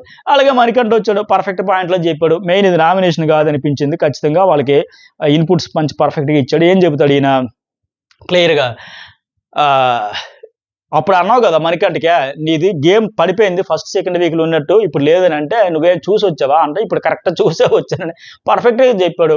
నువ్వు గేమ్ కోసం వచ్చావా? కనెక్షన్ కోసం వచ్చావా? పైగా ఆ రోజు మనం చెప్పాం. అరే కోడిగుడ్డు టాస్క్‌లో పడిపోయినప్పుడు కనీసం వెనకొచ్చి అరే ఏమైందిరా పడిపోయావా? సారీ చూసుకోలేదని కనీసం చూడలేదే. దానికోసం నేను బ్లాంక్ అవుట్ అయిపోయా. అరే ఏంది కనీసం నేనే కదా పడేసాను, నా వల్ల కదా పడిపోయిన వాటిలో పడేకపోయినా పార్ట్ ఆఫ్ గేమ్లో పడిపోయినా సరే వచ్చి కనీసం కేరింగ్ ఆ ప్యాంపరింగ్ ఏమైందని కూడా పట్టించుకోవేంట్రా అని చెప్పి పర్ఫెక్ట్గా ఒక్క మాట అరే పర్వాలేదా సారీరా అని ఒక మాట కూడా ఉండదే. కరెక్ట్, అది ఎప్పుడూ ఉండదు. ఆయన చూసుకోడు, వెనక తిరిగి చూసేది ముందుకే దూసుకుపోవడమే. అలాగే 2 షేడ్స్ అనిపిస్తుంది. టాస్క్లు వస్తే అగ్రెషన్, కప్పు కోసం ఫుల్ కోపంతో కసితో ఆడతాం. మరి వెంటనే అంత ఎమోషన్ ఏంట్రా, అంత ఎమోషన్ చేంజ్ ఏంటి, ఏంటిది, ఏది నిఖిల్, ఇది అగ్రెషనా ఎమోషనా, ఏది మాకు అర్థం కావట్లే, ఆ ఫిల్టర్స్ తీసేయి అని చెప్పి పర్ఫెక్ట్గా ఎగ్జాంపుల్ చెప్పాడు. నేను ఎప్పుడు ఇతను గేమ్ గురించి స్టైల్ని అనలైజ్ చేస్తూ ఉంటాను కదా, నిఖిల్ గేమ్ ఎట్లా ఉంటుంది ఏంటని అది పర్ఫెక్ట్గా ఎలా అంటే ఎక్స్పోజ్ చేశాడు, హైలైట్ చేశాడు. ఇప్పుడు ఆ రోజు ఏమన్నారు, నిఖిల్నే సాక్రిఫైస్ చేసేమన్నా, నిఖిల్ నీకోసం నేను సాక్రిఫైస్ చేస్తాననేటప్పుడు ఈ వైల్డ్ కార్డులు అందరూ వచ్చిన తర్వాత మణికంఠని ఒక 2 వారాలు ఎప్పుడు పట్టించుకోకుండా అసలు నామినేట్ చేయకండి, మీకు బుద్ధి లేదా, అనవసరంగా వాడికి ప్రయారిటీ ఇచ్చేస్తాను, ఫోకస్ ఇచ్చేస్తాను, అనవసరమైన కాన్సన్ట్రేషన్ పెట్టేస్తాను, లేనిపోయిన సింపతి వచ్చేస్తుంది వాడికి, మనం పట్టించుకుంటే కదా, మనం పట్టించుకోవద్దు, ఏ గుడి లేదు, అవసరం లేదు, పక్కన పడేయండి, వదిలేయండి, ఎవరు ఫోకస్ పెట్టొద్దని ఒక దీంతో చెప్పాడు. వీడికి అనవసరమైన ఎలివేషన్ మన వల్ల, అనవసరమైన సింపతి వల్ల. ఇప్పుడేమంటున్నాడు, ఆ రోజు అలా చెప్పావంటే అవును నేను మా నేను పాప ఎందుకు అనవసరంగా ప్రతి వారం చేస్తున్నాం కదా, ఒక వారం రెస్ట్ ఇస్తే వాడు రీఫ్రెష్ అవుతాడు కదా, కొద్దిగా ఆ ప్రెజర్ నుంచి బయటపడతాడు కదా, ఇంత ముద్దుగా చెప్పాను అన్నట్టుగా చెప్తాను. అంటే పాపం ఒక వారం అతనికి నామినేషన్ నుంచి రిలీఫ్ ఇద్దామని ఒక కన్సర్న్తో, ఒక సింపతితో, నీ మీద అభిమానంతో, ప్రేమతో పాపం అని లెక్క చెప్పాను అన్నట్టు చెబుతాను. బట్ ఆ రోజు ఏ టోన్తో చెప్పాడు, ఏ ఇంటెన్షన్తో చెప్పాడు, వాడికి ఎందుకు అనవసరంగా ఎలివేషను, మీరు అనవసరంగా నామినేషన్ చేసి టార్గెట్ చేసినట్టు సింపతి క్రియేట్ అయిపోతుంది, ఆ టోన్లో చెప్పి ఈరోజు ఎలా మార్చి పర్ఫెక్ట్గా ఇదే చెప్పాడు. ఇదే వద్దు, అక్కడ గట్టిగా చెబుతూ వేరే టోన్లో, వేరే వాయిస్తో, వేరే ఫ్లోలో గట్టిగా చెబుతూ ఇక్కడికి వచ్చేసరికి ఇలా సాఫ్ట్గా నేను అమ్మ కూర్చుని అన్నట్టు చెబుతావు, ఇదే వద్దురా బాబు, ఆడియన్స్ అన్ని గమనిస్తారు, ఆ ఫిల్టర్స్ తీసే పర్ఫెక్ట్గా మాట్లాడిన లైవ్ ఎగ్జాంపుల్తో ఆయన పాయింట్సే. అప్పుడు నువ్వు చూసావంటే ఇప్పుడు నేను చూసి వచ్చా చెప్పా, పైగా నాకు అప్పుడు అలాగన్నా ఇప్పుడు ఇలాగన్నా, ఇదే లైవ్ ఎగ్జాంపుల్ పర్ఫెక్ట్గా చెప్పాడు మనకంటే బుల్లెట్ పాయింట్స్ అవి. మరి ఎలా తీసుకుంటాడో ఏమో, ఓకే నాకు అర్థమైందిలే, సాఫ్ట్గా చెప్పాలంటే సాఫ్ట్గా కాదు, అయితే సాఫ్ట్ లేకపోతే ఇదంటే ఇంత వేరియేషన్స్ ఎందుకు, చూసి ఆడియన్స్ సమైకులు కాదు కదా, ఏంటంటే ఆయన ఇంత వేరియేషన్ లైవ్ ఎగ్జాంపుల్స్ కనబడుతూ ఉంటే ఎలా అనుకుంటారు మరి ఇంకా. సో అది మార్చుకుంటే బెటర్. పైగా నా వాళ్ళు అనుకున్న వాళ్ళకి సపోర్ట్ చేయలేదు కదా, హట్ అయ్యేవంట, మరి ఇతర వాళ్ళు ఎవరు బాధపడలా, ఎన్ని దగ్గరలో బాధపడ్డారు, ఇప్పుడు ఒక మాట అక్కడ ఒక మాట అనడం కానీ, ఆ స్ట్రైట్ ఫార్వర్డెన్స్ లేకపోవడం కానీ, పైగా బయట ఏం జరుగుతుందన్న భయం తీసేని చెప్పడం. ఇప్పుడు మణికంఠ ఆ రోజు పడిపోయాడు, తర్వాత అతనికి వచ్చి అతన్ని వాదార్చాల్సిన ఇతను ఏడిస్తే మళ్ళీ నిఖిలే ఏడిస్తే బాధపడింది అతడు, మళ్ళీ ఇతను ఏడిస్తే ఇతన్ని వాదార్చడం. ఈ వాటర్ టాస్క్లో కూడా చూసాం, యష్మి ప్రేరణ వాళ్ళు బాధపడ్డారు, వాళ్ళు హట్ అయ్యారు, తిరిగి ఇతనే ఏడిసి డ్రిల్లింగ్ చేస్తే తిరిగి వాళ్ళు వచ్చి ఇతనికి సారీ చెప్పడం, ఇలాంటి గేమ్ అనమాట. అక్కడే అంతగా ఆడేసినప్పుడు సరే ఏదో ఒకటి అవరే, ఏది వచ్చినా మేము ఫేస్ చేస్తామన్నట్టు ఉండాలి, సారీ ఏదో చెప్పి వదిలేయాలి. అమ్మో ఇది నెక్స్ట్ లెవెల్కి వెళ్ళిపోయింది, నా లైఫ్లో ఎప్పుడు ఆడినంత అయిపోయినా తన్నోడితో తనే చెప్పాడు కదా, ఆ రేంజ్కి వెళ్ళిపోయాయి కాబట్టి ఖచ్చితంగా బ్యాటింగ్ అయిపోద్ది, దీనికి ఒక కవర్ డ్రైవ్ వేసేయాలి, లేక వీళ్ళకి తిరిగి మొసల కన్నీళ్ళు గారిస్తే అట్టగా మరి అన్ని గమనిస్తారు కదా ఆడియన్స్. సో ఇవే వద్దు, ఇవే తగ్గించుకుంటే పర్ఫెక్ట్గా చెప్పాడు ఆయన. అట్టగా ఇంకోటి ఏంటి, రెండోది నబీల్కి ఏ షేర్ అన్నా అదన్నా ఇదన్నా ఎక్కడ పోయింది నీ ఆట, ఎమోషన్స్ వద్దు, ఫిజికల్ స్ట్రెంత్ వాడు అంటే ఆయన కూడా ఓకే, నాకు నామినేషన్ చేయట్లేదు, నేనేం చేసేది, వాళ్ళకి పాయింట్స్ దొరకట్లేదో, నేను ఇవ్వట్లేదు, ఏదో మొత్తానికి గేమ్లో ఇన్వాల్వ్ అయితే తగ్గిపోయింది నబీల్, అందుకే ఓటింగ్ కూడా బాగా తగ్గిపోయింది. సో గట్టిగా ఆడు, చెవిలో కూడా ఏదో చెప్పి గట్టిగా ఆడు, గ్రాఫ్ తగ్గిపోతుందని. ఏం ఆడతారు ఇంకా, ఫిజికల్ టాస్క్లు ఇస్తే ఆడతాడు, నామినేషన్లకు పాయింట్లు కూడా ఇతను చేసినా మంచి పాయింట్లు పట్టుకోవాలి, అంతే తప్ప ప్రేరణ అలాగే సీతాఫలం చుట్టూ పెడితే ఇతను కూడా బిస్కెట్ అయిపోతుంది. మంచి పాయింట్, వ్యాలిడ్ పాయింట్లు పట్టుకోవాలి కదా. అలాగే మరి ఇక అవినాష్ వాళ్ళు అదే దాని గురించి ఇమిటేషన్ చేస్తారు అవినాష్ రావు. సరే సీత వచ్చింది, ఫస్ట్ ఏమో ప్రేరణకి సేమ్ మెగా చీఫ్గా నువ్వు అట్టర్ ఫ్లాప్ అమ్మ, డిజాస్టర్ అమ్మ, ఇంత దారుణంగా చేస్తావు అనుకోలే. సో మళ్ళీ అవసరమే లేదు, అవసరం అవ్వకూడదు, అయినా నీకు బ్యాడ్ తప్ప వద్దంటే ఆవిడ కూడా అర్థమైంది, రియలైజేషన్ వచ్చిందా ప్రేరణలో కూడా, అమ్మ కరెక్ట్ నాకు కూడా అక్కర్లేదని లెక్క, ఎవరు చేయనంత దారుణంగా చేసిన లెక్క చెప్పింది, అది డిక్టేటర్ లాగా. అలాగే మీ భర్త ఇలా చెప్పగానే మళ్ళీ ఆ కుకింగ్ సెక్షన్లోకి వెళ్ళి ఆ టేస్ట్ అయితే ఎక్స్ట్రా దోశ, మరి అవసరమా, ఆ కుకింగ్ వల్ల ఫుడ్ చుట్టూ చాలా గొడవలు అయినాయి, వదిలేయచ్చు కదా. పైగా మాట విసిరేస్తుంది, వరస్ట్ ఫీల్, సిగ్గు లేకుండా సీతాఫలం గురించి ఎట్టా అంటావు అట్టా అంటావు, ఈ రియాక్షన్స్ కూడా వెరీ బ్యాడ్ అయితేనే అవి కూడా తగ్గించుకొని పర్ఫెక్ట్గా చెప్పింది. ఆవిడ కూడా ఇంకేమన్నా ఓకే మార్చుకుంటాను లెక్క చెప్పింది. రెండో పాయింట్ ఏమంటే రోహిణికి ఫస్ట్ నబీల్ కన్నా లాస్ట్లో ఫస్ట్ రోహిణికి ఇచ్చి లాస్ట్లో నబీల్కి ఇస్తే గ్రాటిట్యూడ్ ఏముంది, ఏం ఉపయోగం ఉందంటే ఇక్కడ నాకు ఆ గ్రాటిట్యూడ్ లేదంటే యాక్చువల్గా ఫస్ట్ కూడా ఆప్షన్ నబీలేనంట, రోహిణి అడిగింది కనుక ఆ ఫస్ట్ 5గురిలో వేయలేదంట, లేకపోతే అప్పుడే కూడా వేసేదినంట, మామూలుగా బ్యాడ్ అయిపోయి ఉండదు కదా ప్రేరణ పని చేస్తుంటే. ఆవిడ అడిగింది కాబట్టి నీకు ఏదైనా అవకాశం వస్తే నాకు హెల్ప్ చేయనబట్టి ఆ ఎగ్ పాము నోట్లో ఎగ్గలు వేశారు కదా, అక్కడ ఆవిడ అడిగిందేనంట, అడగకుండానే గ్రాటిట్యూడ్ ఉండాలి కదా. సరే అడిగింది కాబట్టి సరే గ్రాటిట్యూడ్ అని చెప్పి అప్పుడు ముగ్గురు ఉండేటప్పుడు ఒక ఫస్ట్ రౌండ్లో వేసిందంట. అబ్బో అనిపించింది నాకైతే. నిజంగా ఎంత వెరీ బ్యాడ్ అది. ఆవిడ పాప ఎంత ఫీల్ అయింది రోహిణి బయట నుంచి చూసి. ఇప్పుడు ప్రతిసారి ఆడుతుంది, అవుట్ అయిపోతుంది, బాధ అనిపిస్తుంది, ఈ అమ్మాయి అవ్వాలని చెప్పి ఆవిడ కూడా ఎక్స్పెక్ట్ చేయకపోయినా షాకింగ్ రియాక్షన్ వచ్చినా సరే టేస్ట్ తేజ్కి ఇస్తామనుకున్నా, ఇచ్చింది, ఆల్ ది బెస్ట్ చెప్పింది. ఫైనల్ గా మళ్ళీ ఆవిడ చేతిలోనే ఓడిపోయింది రోహిణి వర్సెస్ ప్రేరణ ఉండేటప్పుడే. అలాంటప్పుడు ఇంకా రెండో ఆలోచన లేకుండా నాకు ఏది వచ్చినా ఫస్ట్ నీకే ఇస్తాను అన్నట్టు ఉండాలి. అట్టా కాకుండా ఆవిడ అడిగింది కాబట్టి పాము నోట్లో ఎగ్గవేయలేదు, పండగ చేసుకోవాలి, సంబరాలు జరుపుకోవాలి, ఇంకా నేనేం చేస్తాను అన్నట్టు చెప్పింది. ఇంకా వాళ్ళకి అర్థం కాలే. అదేంటి నాకు ఇప్పుడు కొత్త విషయం తెలిసింది, ఇచ్చిందా అందుకు అడిగింది కాబట్టి ఇచ్చేవా, అమ్మో ఇది కూడా గ్రాటిట్యూడ్ లేదా. ఆ నబీలేమో అడగకుండానే చేసి ఇప్పుడు అడిగితే చేసావా, ఇది మరీ షాకింగ్, ఇది మరీ హర్టింగ్ అని చెప్పింది. అప్పటికి ఆ టేస్టీ తేజ, అవినాష్ వీళ్ళందరూ చెబుతున్నారు. తెల్లవారు మళ్ళీ యష్మి కూడా అదే, వాళ్ళకి అనకుండా ఉండాల్సిందే, అలాగెందుకు అన్నా, వాళ్ళకి అనకుండా ఉండాల్సిందే, నాకు చెయ్యాలనిపించి చేశాను అని లెక్క చెప్పాల్సిందని లెక్క. మరి అదే గ్రూపిజం అనేది, ఇదే తెలియకపోవడం అనేది. ఆ గ్రాటిట్యూడ్ ఉండాలమ్మా వాళ్ళు చెబుతున్నారు. నబీల్కి నాకు అట్లాగే ఉండింది, అట్లాగే టేస్టీ తేజ నాకు ఫ్యామిలీ వీక్స్ అనింది, అలాగే రోహిణి కూడా చెప్పినా సరే లేదు నాకు అలాగే అనిపించింది, నేను చెప్పాను. ఎప్పుడైనా రోహిణికి అవకాశం ఇప్పుడు వచ్చినప్పుడే చేయకుండా ఇంకెప్పుడు చేస్తావు. ఆ మల్లేశ్వర సినిమాలో డైలాగ్ లాగా ఉంటుంది, రే ఎప్పుడైనా అడిగిరంటే ఇవ్వండి సార్ అందరినీ, ఎప్పుడైనా రా, ఇప్పుడు కాదు అంటారు కదా వెంకటేశ్వర చిత్రం సీనా ఎవరైనకి, అట్లా ఉంది. ఇంకా సరే సీత సెకండ్ ఏమో యష్మికి ఏముంటది, ప్రేరణ ఆ క్రింజ్ అన్నావు అది అంటే ఆవిడ చెప్పింది అందుకోసం కాదమ్మా ఇందుకోసం అనేసాను. అలాగే తర్వాత నీ గేమ్ మొత్తం ఆయన వెంట పడుతున్నట్టుగా అనిపిస్తుంది, ఎప్పుడైతే ఆయన గేమ్లో పడ్డావో, ఆయన గేమ్ ఆడుతున్నాడో ఆ గేమ్లో నువ్వు పడ్డావు అనిపించింది. అట్లాగే ఆయన లైక్ చేసినప్పటి నుంచి నీ ఇండివిజువల్లీ కనబడలేదు, మీ ఇద్దరే కనబడుతున్నారు, అర్థం చేసుకో ఎందుకు చెప్తున్నావు. ఆయన నుంచి ఎటువంటి ఫీలింగ్స్ లేవు, క్లియర్గా ఆయన కన్వే చేయడు, మిక్స్ ఫీలింగ్స్ ఇస్తాడు, ఉందా లేదన్నట్టుగా 50-50 ఛాన్సెస్ అన్నట్టుగా చెబుతాడు, ఎమోషన్స్ ఇస్తూ ఉంటాడు. ఆ ట్రాప్లో పడద్దు అంటే యష్మి కూడా ఇక్కడ ఫుల్ ఎంజాయ్ చేసింది. ఎస్ కరెక్ట్ అనింది, ఎస్ కరెక్ట్ మంచి పాయింట్ చెప్పావు లెక్క. సో ఎందుకంటే తర్వాత ఆయన కూడా నిఖిల్ కూడా అడిగాడు లైవ్లో, నువ్వెందుకు ఎస్ కరెక్ట్ అని చెలగా తల ఊపితే ఎంజాయ్ నేను అనలేదు, నేను తల ఊపలేదు, నేను స్ట్రైట్గా ఇలాగే ఉన్నానని అక్కడ కూడా చెబుతాను. ఇక్కడ ఆ ఫీలింగ్స్ ఎంత క్లియర్గా చెప్పింది, నేను అనలే నేను ఇలాగ ఊపలేదు ఇలాగ ఊపలేదు అని. కానీ ఇక్కడ ఎస్ కరెక్ట్గా చెప్పావు అనింది కదా. సరే ఓకే ఆమె చెప్పింది. నిఖిల్ కూడా షాక్ అయిపోయింది, నిజంగా ఏంటి గేమ్ ఏంటి, నా గేమ్లో పడ్డం ఏంటి, ఓవరాల్ బిగ్ బాస్ సీజన్ అంటే నువ్వు గేమ్ కదా, నిఖిల్ గేమ్లో పడ్డం ఏంటి, ట్రాప్ ఏంటి అర్థం కావట్లేదు అంటే. ఇప్పుడు ఏం చెప్పుద్ది, స్ట్రాంగ్ ఉమెన్తో నీ గేమ్కి ఎక్కడ ఎఫెక్ట్ అవుతుంది అని లెక్క ఆ మిక్స్డ్ ఎమోషన్స్ ఫీలింగ్స్తో సోనియా నేను ఇప్పుడు యష్మి వరకు అదే జరుగుతుంది. ఆ స్ట్రాంగ్ ఉమెన్ అనుకుంటే నువ్వు గేమ్ ఆడి వాళ్ళని డౌన్ చేసేస్తున్నావు అనిపించిందంట. బట్ నీకు లేనట్టు అనిపిస్తుంది కానీ ఆమె వెంటబడుతున్నట్టు అనిపించింది. నువ్వు చాలా తెలివిగా ఆ స్ట్రాంగ్ ఉమెన్ అయితేనే టార్గెట్ చేసి వాళ్ళ గేమ్ ఎఫెక్ట్ అయిపోతుంది, నువ్వు మాత్రం ఆడుకుంటున్నావు, నువ్వు మాత్రం ఉండిపోతున్నావు అంటే. స్ట్రాంగ్ ఉమెన్ టార్గెట్ చేసి గేమ్ డౌన్ చేయడానికి ఇక్కడ చిన్నపిల్లలు కాదు కదా అంటాడు. ఇక్కడ అర్థం కానిది ఏంటంటే వీళ్ళకి ఆయన అన్నట్టుగా ఇక్కడ ఎవరు చిన్నపిల్లలు కాదు, అది ఆయన కావాలని చేస్తున్నాడా, ఆయన స్ట్రాటజీ, అది మైండ్ గేమ్ కావచ్చు. ఆయన ఇప్పుడు ఎవరంటే ఎవరితో స్ట్రాంగ్గా పాయింట్లు పెడతారో, గట్టిగా ఆర్గ్యుమెంట్స్ చేస్తారో, గట్టిగా డిఫెండ్ చేస్తారో, గట్టిగా ఎరకాటంలో పడేస్తారో అనుకున్న వాళ్ళతో ఆ రైవల్రీ కొనసాగించడానికి ఏమాత్రం ఇష్టపడ్డు.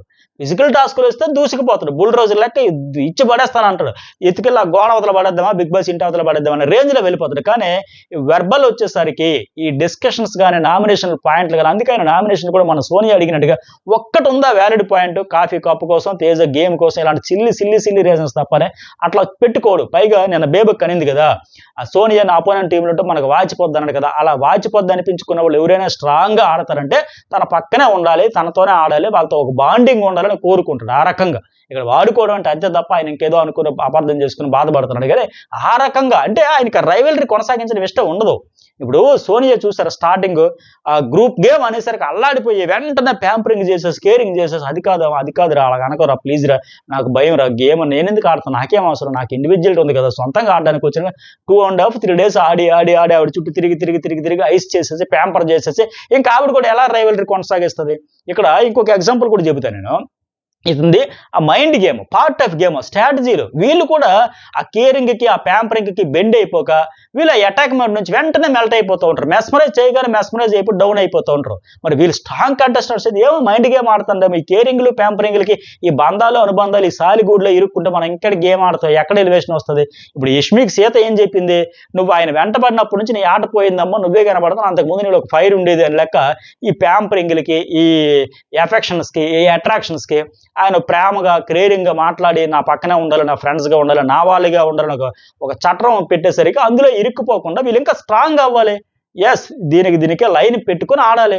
అంతే తప్ప ఆయన చేశాడు, వీళ్ళు అయ్యారు, మెస్మరైజ్ చేశాడు, వీళ్ళు మెస్మరైజ్. ఇప్పుడు వచ్చి చేతులు గాలే కాకులు పట్టుకొని నీ వల్ల అయిపోయాం, నీ వల్ల అవుట్ అయిపోయామంటే ఎట్ట అయ్యిద్ది? ఆ బాండింగ్‌కి మీరు బెండ్ అవ్వకుండా ఉండాలి. గేమ్ మీద నుంచి డిస్ట్రాక్ట్ కాకుండా ఉండాలి. ఇప్పుడు నిఖిల్ ఫ్రెండ్లీగా ఉన్నాడని నిఖిల్‌ని కాంపిటీటర్ కాకుండా పోతాడా? నిఖిల్ కాంపిటీటర్, పృథ్వీ కాంపిటీటర్, సూర్య కాంపిటీటర్, అందరూ కాంపిటీటర్స్ కాబట్టి వాళ్ళు ఎలాంటి మైండ్ గేమ్ ఆడుతున్నా, ఎంత ప్రేమ అవన్నీ చూపించినా గేమే అన్నట్టుగా దూసుకుపోవాలి.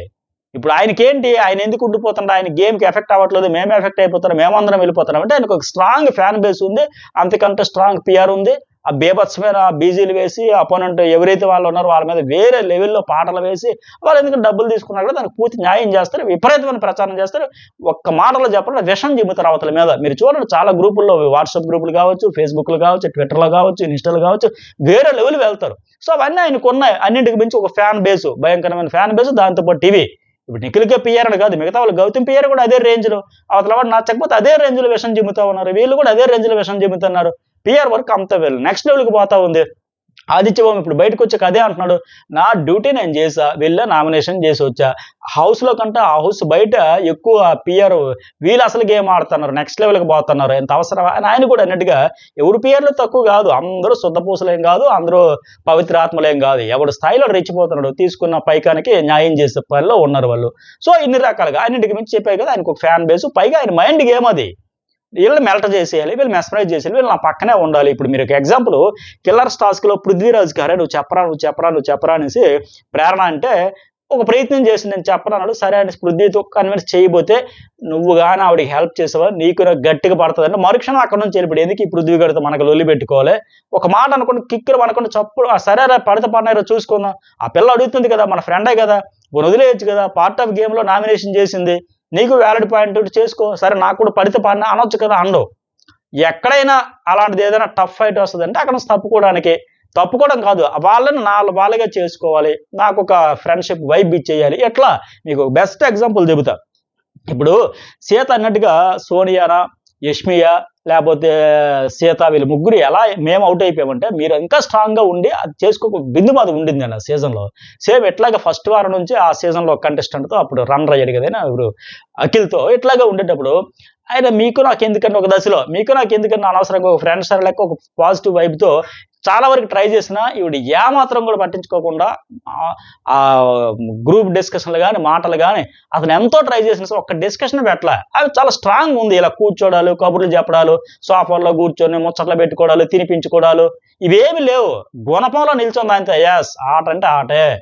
అది అంత స్ట్రాంగ్‌గా ఉండాలి. ఎన్ని రకాలుగా ఎంతమంది ట్రై చేసినా, ఎంత నెగటివిటీ వచ్చినా, ఎంత విమర్శించినా, అంత హౌస్ అంతా ఒక దశలో ఏకమైపోయినా బెండ్ అవ్వకుండా ఒక గుణపాలం నిల్చుంది అంతే.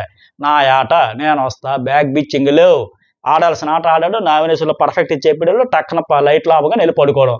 అంతే తప్ప అర్ధరాత్రి వరకు సోఫాలో కూర్చొని, కబుర్లు చెప్పుకొని, కాకరకాయలు చెప్పుకొని, నా ఫ్రెండ్, నీ ఫ్రెండ్ ఏమి లేవు. ఫ్రెండ్ అయినా సరే ఇంకో కంటెస్టెంట్ శివకి నామినేషన్ చేసింది పాయింట్ వచ్చినప్పుడు ఇలాంటివి అక్కడ జరుగుతున్నాయా? అది ఆ క్లారిటీ ఉండాలి. అది మిస్ అయిపోయి ఆయన వల్ల పోయాం. ఆయన గేమ్ ఆయన ఆడుతున్నాడు. ఆయన స్టైల్ అది. ఒక్కొక్కరిది ఒక్కొక్క స్టైల్ గేమ్ ఆడే విధానం. సో దీనికి సంబంధించి ఇప్పటికి స్పెషల్ వీడియో అప్లోడ్ చేస్తే చాలా ఇంట్రెస్ట్‌గా ఉంటుంది. చూడండి చాలా చాలా బాగుంటది అది. మరి సీత అంటది ఈమె ఎమోషన్స్, సెన్సిటివ్ ఫీలింగ్ ఇస్తున్నప్పుడు ఎంత దూరం అనేది థాట్ ప్రాసెస్‌లో ఉంది కదా! నువ్వు చెప్పాలి కదా! డే 1 చెబితే అంటే చిన్నపిల్లలు కాదు కదా! ఆయన గేమ్ ఆడడానికి వచ్చి గేమ్ ఆడుతున్నాడు. మీరు కూడా తెలుసుకోవాలి ఆ విషయం. సో ఇప్పుడు ఆయనది లేదా తప్పంటూ ఉంది. ఆయన చెప్పాలి. ఖచ్చితంగా చెప్పాలి. ఇప్పుడు బయట నుంచి చూసిన సీత కనిపించడంలో తప్పులేదు. ఆడియన్స్ కూడా అలా కనిపిస్తుందంటే ఎందుకు చెప్పలేం? మొన్న నాకు అంత బాండింగ్ ఉంది, అంత లవ్ ఉంది, లైఫ్ ఉంది, వేరే ఆమె ఉందని చెప్పినప్పుడు ఖచ్చితంగా కరాఖండిగా చెప్పాలి. అక్కడ ఎవరి విషయంలో మెయిన్ యష్మి విషయంలో ఆయన చేసిన తప్పది. మిగతా సీత విషయంలో కూడా అలాంటి వైబ్ వచ్చింది. అట్లాగే సోనియా విషయంలో ఒక ఫ్రెండ్‌గా, ఒక సిస్టర్ లెక్క ఆ బాండ్‌లో బందీ అయిపోయి గేమ్ బిస్కెట్ అయిపోయి ఆవిడది. నిజంగా ఆ రకంగా ఆవిడ గేమ్‌కైతే ఎఫెక్ట్ అయిపోయారు. ఈ యష్మి ఇక్కడ మళ్ళీ అంత ఫ్లిప్ కూడా చూసారు. ఆ బ్యాడ్ డ్రీమ్ అంట నిన్నటి వరకు ఒక అద్భుతమైన డ్రీమ్, ఒక అందమైన కళ, జీవితంలో మళ్ళీ రావాల్సిన కళ. ఆ కళ గురించి చెప్పుకొని పులకించిపోయి రకరకాల మెలికలు తిరిగిపోయి సిగ్గులు మొగ్గే అయిపోయింది. ఇప్పుడేమో బ్యాడ్ డ్రీమ్ వచ్చిందండి. నిన్నటి వరకు అద్భుతం వెరీ గుడ్ డ్రీమ్ అది. ఇప్పుడు అది వచ్చిన తర్వాత నాకు అసలు ఆ ఫీలింగే లేదు. నిఖిల్ మీద అలాంటి ఫీలింగే లేదు. అబ్బో మనకి నిజంగా ఓపిక సహనాలకి మెచ్చుకోవాలి. ఆయన ఎలా ఎన్ని ఫ్లిప్‌లు కొడతది. అలాగే గేమ్ ఆడట్లేదు. ఎక్కడ ఆడుతుంది గేము? సేమ్ ఆ ప్రేరణ కూడా అంతే. నామినేషన్‌లో ఇది గేము ఇది ఇక్కడ ఇంకొక విచిత్రం ఏందంటే, నువ్వు గేమ్ ఆడట్లేదనింది కదా! సీత విష్ణుప్రియ గురించి చెప్పింది. విష్ణుప్రియ కూడా 100% గేమ్ ఇస్తుంది గానీ, ఆడట్లే అంటున్నారు. నువ్వు గేమ్ సూపర్ ప్లే అంట. ప్రేరణ గురించి సీత చెప్పేటప్పుడు లైవ్‌లో చెప్పేటప్పుడు ఏమనింది తెలుసా? ప్రేరణ నువ్వు ఆ మాటలన్నీ విసిరేస్తున్నావు గదా! నువ్వేంటి గేమ్ అని టాస్క్‌లు అనుకుంటున్నావు గలా. ఇది పర్సనాలిటీ. ఈ 'బిగ్ బాస్‌ని' ఆడియన్స్ చూసేది పర్సనాలిటీ అని ఆడియన్స్ చూస్తారు. నీ పర్సనాలిటీ ఇది అని బయటికి పోతుంది కాబట్టి కొద్దిగా మార్చుకో. ఆ మిస్టేక్స్ చేసినవే మళ్ళీ చేయకుండా చూసుకో. మాట జారకని చెప్పింది. మరి ఇక్కడ విష్ణుప్రియకొచ్చేసరికి నువ్వు గేమ్ సూపర్ ఆడుతున్నావు. గేమ్ ఆడట్లేదు అంటారు. ఇంకేం ఆడరు. ఏం ఆడుతుంది ఆవిడ? మరి ఆవిడకి పర్సనాలిటీ ఇదే అని బయటికి పోదా? అంటే ప్రేరణ నోరు జారితేనే ఆడియన్స్ ఏమో గేమ్ ఆడడానికి వచ్చిందని చెప్పి చూసి ప్రేరణ పర్సనాలిటీ ఇదే అని తీసుకుంటారంట. అలా జడ్జ్ చేస్తారంట. మరి విష్ణుప్రియ ఏంటి? ఏం ఆడుతుంది? ఎంతసేపు ఆయన మీదే కదా! లాస్ట్‌కి రవి గురించి కూడా వీళ్ళు కామెడీ చేసుకోరు. రవి దీనికి అనవసరంగా చెప్పాను రాని దీనికి చెప్పడం నాకు తలనొప్పి ఆయన తల బాదుకొని కొట్టుకొని వెళ్ళిపోయినాడు అని అనుకుంటున్నారు. సో ఆవిడది కూడా ఇదే పర్సనాలిటీ అని పోతది విష్ణు. నువ్వేం గేమ్ ఆడుతున్నావు అని చెప్పుంటే హైలైట్ ఉండేది. సీత మాత్రం తన ఫ్రెండ్ కాబట్టి విష్ణు నువ్వు సూపర్ గేమ్ ఆడుతున్నావు అని చెప్పింది. మరి అప్పుడు ఆవిడది పర్సనాలిటీ బయటికి రాదు. ఆడియన్స్ అలా తీసుకోరా? అట్లా. సరే ఇక వీలైతే హమ్మయ్య! 13 వారం దిగ్విజయంగా రోహిణి అయితే ఒక రికార్డ్ బ్రేక్ చేసేలాగా ఉంది. వరుసగా 7 వారాలు నామినేషన్‌లో రాకుండా 13 వారంలో అడుగుపెట్టేయడంతో ఫుల్ పండగ చేసుకుంటున్నారు. తేజ మావోడు పంచ్ వేస్ట్ అయిపోయింది అంటాడు. అందరికీ వేస్ట్ అయిపోయినాయి పాయింట్లన్నీ రెడీ పెట్టుకున్నారు కదా! అట్లాగే నిఖిల్ తెగ బాధపడుతున్నాడు. మదర్ చెప్పారు యష్మి దీన్ని ఇలా పోతుందంటే ఓకే అనుకున్నా. బట్ ఈవిడ ఇలాగ అనడం వల్ల స్ట్రాంగ్ వుమన్ యూజ్ చేసుకొని పంపేస్తానంటే ఏ విషయంలో వాడుకున్నానో యాక్సెప్ట్ చేయను బాధపడతానా నా వల్ల వెళ్ళిపోయాను అంటే అతను గేమ్ ఇతను ఆడుతున్నాడు. యూజ్ చేసుకుంటే ఇంకో రకం కాదు. ఈ స్టైల్ గేమ్ ఆడడం వల్ల ఆ నాగ్‌గా సాఫ్ట్‌గా మాస్క్ వేసుకొని ఉన్నాడని లెక్క వాళ్ళు ఫీల్ అయితున్నారు. అక్కడ టాస్క్‌లో వచ్చేసరికి 60 భయంకరంగా ఆడతాడు. ఇక్కడికి వచ్చేసరికి చాలా అమాయకంగా నేను చాలా సున్నితం నేను ఇంత సెన్సిటివ్ పర్సన్‌నే నన్నా మీరు ఇలా చేస్తారని లెక్క ఉంటాడు కదా! అనే లెక్క వాళ్ళు ఫీల్ అయితున్నారు. బాబోయ్! 2 షేడ్సా ఏందో ఒరిజినాలిటీ బయటపడట్లేదని మణికంఠ చెప్పినట్టుగా.